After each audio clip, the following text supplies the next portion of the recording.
Hello everyone, स्वागत है आप सभी का आपके अपने YouTube channel Shiv Shakti classes में। तो डियर फ्रेंड्स, आज जो है मैं हिंदी की जो है सीरीज़ शुरू कर रही हूँ, जिसमें मेरे जो हैंड रिटन नोट्स हैं उनके ऊपर सारी जो सीरीज़ चलेगी डेली आपको देखने को मिलेगी वीडियो।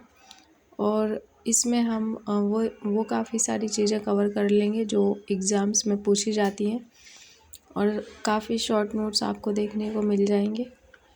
इसके अलावा इम्पोर्टेंट चीज़ें भी आपको इसमें देखने को मिलेंगी। तो जैसा कि आप देख पा रहे हैं स्क्रीन के ऊपर कि आज हम पढ़ने वाले हैं हिंदी में भाषा के ऊपर। जैसे शॉर्ट जो रहता है कि भाषा क्या होती है, लिखित भाषा, मौखिक भाषा, मतलब उनके कितने प्रकार होते हैं, इस टाइप से। तो वो सारी चीज़ें हम आज देखेंगे। कल हम इसके बारे में जो हमारे स्वर हैं जिनको हम वॉवल्स बोलेंगे और भी, फिर उसके बाद हम व्यंजन वगैरह देख लेंगे। तो डियर फ्रेंड्स, आज शुरू कर लेते हैं वीडियो हमारा। तो जैसा कि आप देख पा रहे हैं कि भाषा संस्कृत के भाष शब्द से बना है। भाष का अर्थ होता है बोलना और भाषा की सार्थक इकाई वाक्य कहलाती है। अगर बात करें तो वाक्य कैसे बनता है, तो इसको थोड़ा सा हम देख लेते हैं। जैसा कि यहाँ पे आप देख पा रहे हैं, जस्ट वेट, यहाँ पे आप देख पा रहे हैं कि ध्वनि वर्ण, मतलब सबसे जो भाषा की सबसे जो छोटी इकाई होती है वो ध्वनि होती है। और अगर इसमें भी थोड़ा सा और डिफाइन करें तो जो ध्वनि है वो मौखिक रूप से सबसे छोटी इकाई है भाषा की, और जो वर्ण है वो लिखित रूप से भाषा की सबसे छोटी इकाई है। फिर इनसे मिलकर अक्षर बनते हैं, मीन्स वर्णों से मिलकर अक्षर बनते हैं, और अक्षर से मिलकर पद बनता है जिसको हम शब्द भी बोलेंगे। और काफ़ी सारे शब्दों से मिलकर एक पदबंध बनता है, पदबंधों से मिलकर एक उपवाक्य बनता है, और उपवाक्यों से मिलकर वाक्य का निर्माण होता है। तो इस टाइप से डियर फ्रेंड्स हम एक सेंटेंस बना सकते हैं।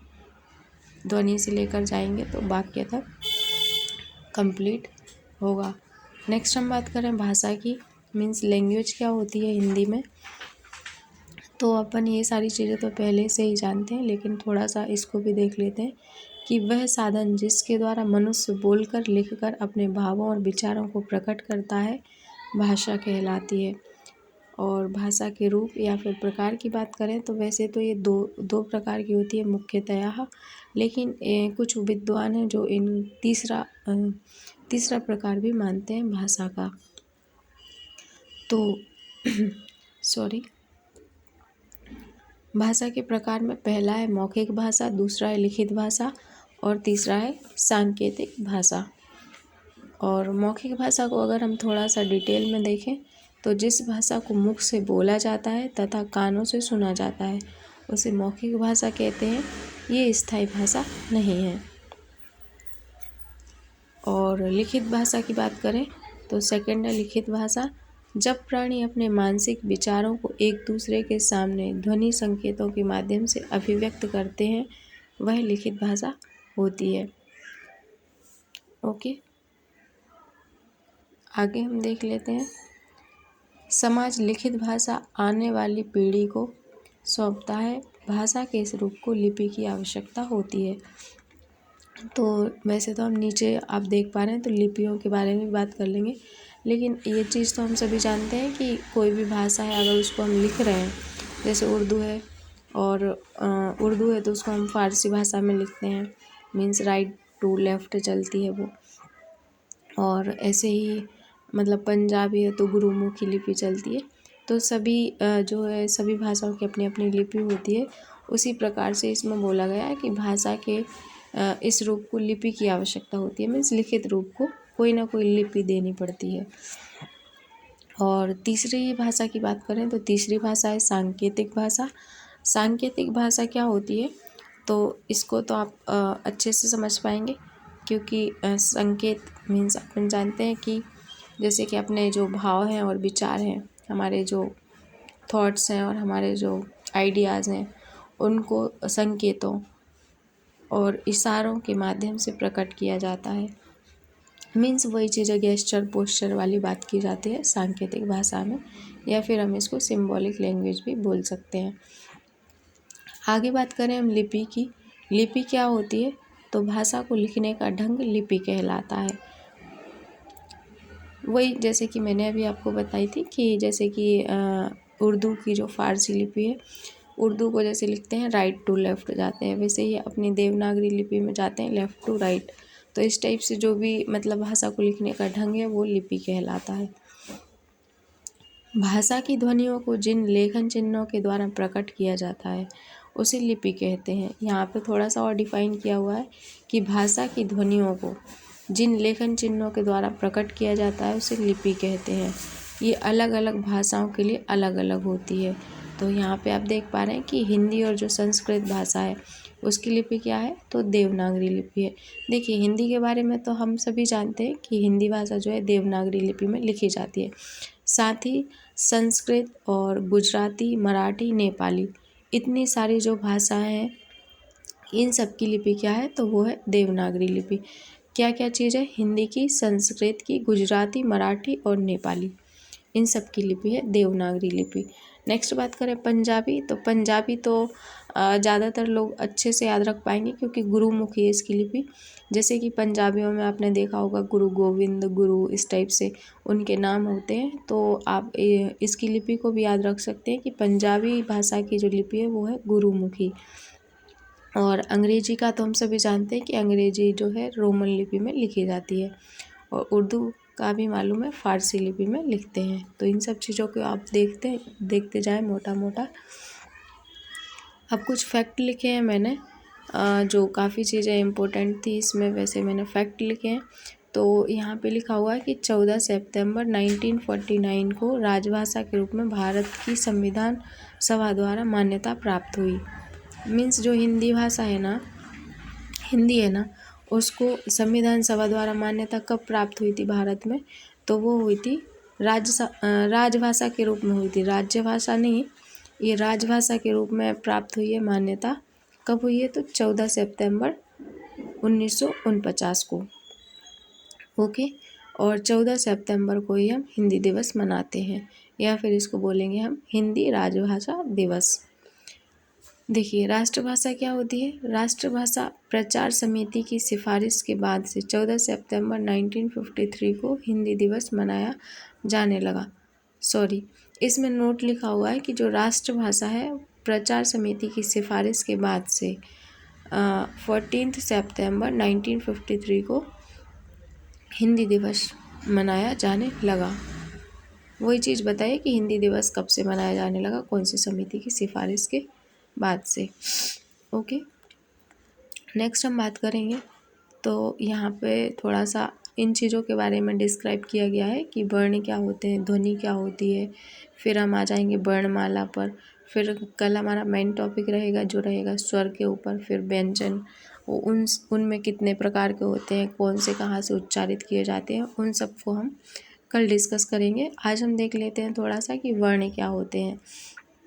अभी हमने आगे देखा था कि वर्ण जो है भाषा की लिखित इकाई होती है, और ध्वनि जो है भाषा की मौखिक इकाई होती है। तो यहाँ पे भी वही चीज़ बोली गई है कि वर्ण क्या है? तो भाषा की सबसे छोटी लिखित इकाई वर्ण कहलाती है।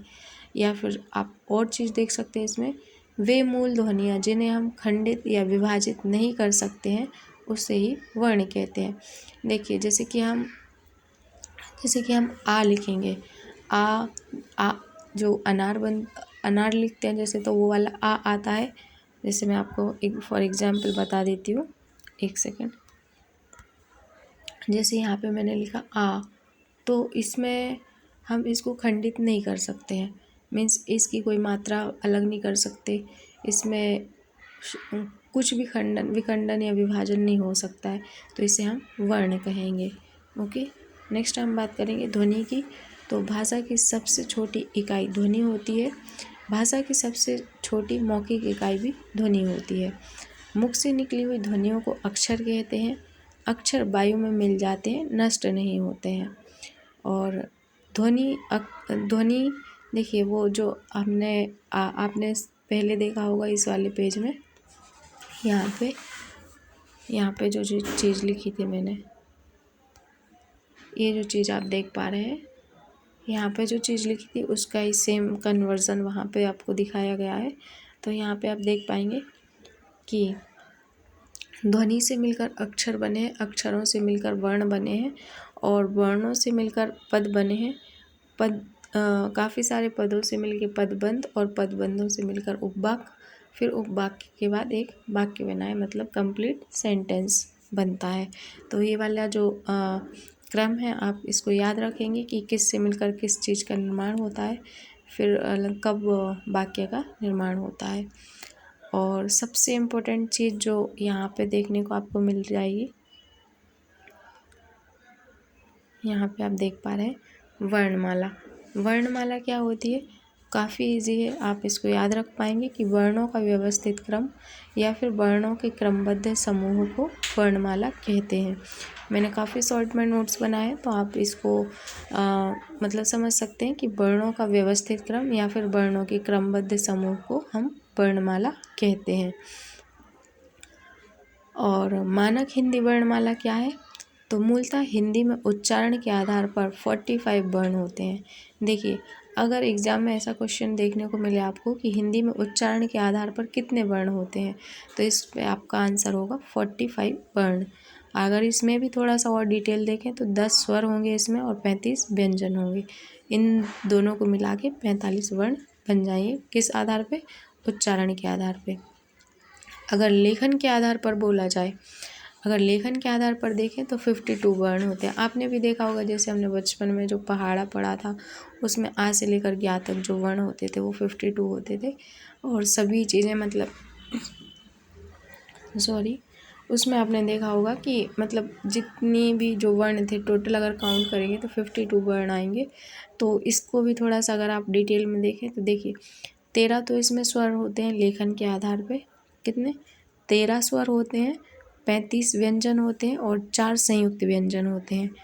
ओके, अगर अभी आपको संयुक्त व्यंजन समझ नहीं आ रहा है कि 4 संयुक्त व्यंजन कौन से होते हैं, तो वो नेक्स्ट जो हमारे वीडियो रहेंगे, पहला हमारा स्वर पे आएगा, फिर उसके बाद व्यंजन का आएगा, उसमें आपको देखने को मिल जाएंगे। बाकी मैं थोड़ा सा आपको बता देती हूँ कि कौन से होते हैं संयुक्त व्यंजन।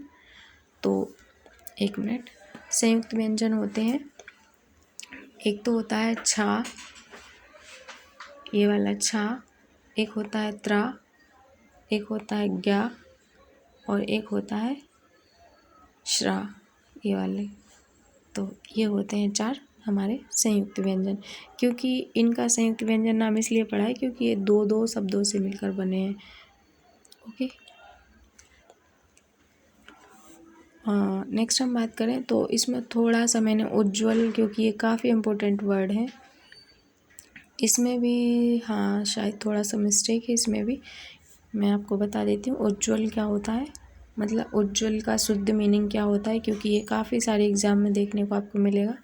तो उज्ज्वल ऐसे लिखते हैं, वो आधा जा फिर जा, वेट,